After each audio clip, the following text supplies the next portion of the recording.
Hello guys, good morning. So karon nga kabuntagon guys, aduna ko'y tips nga ihatag ninyo no kung unsaon makatipid sa panud-an sa kusina.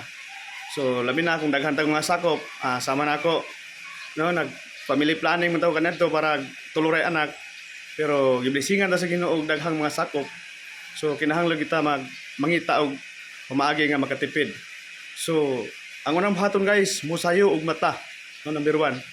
Kay batod pa sa mga katigulangan na kung mag-ulan og kwarta maka-apil ta og ilog magpabibag sayo. So dili siya literal nga pasabot nga kwarta gi mo ulan no. Kun dili makasave ta og kwarta. Sama ni guys oh. Nangumpra ko sa bagsakan og isda. Guys oh. So dako ang nasave ani compare sa ato ang mga suroy nga isda. So kani mapilit lang siya og 80 kilo. So kani 150 na ni kung isuroy. Kung mupalit tag mga sinuroy nga isda, so kani nara sa 90 ang kilo, 100 ang kilo.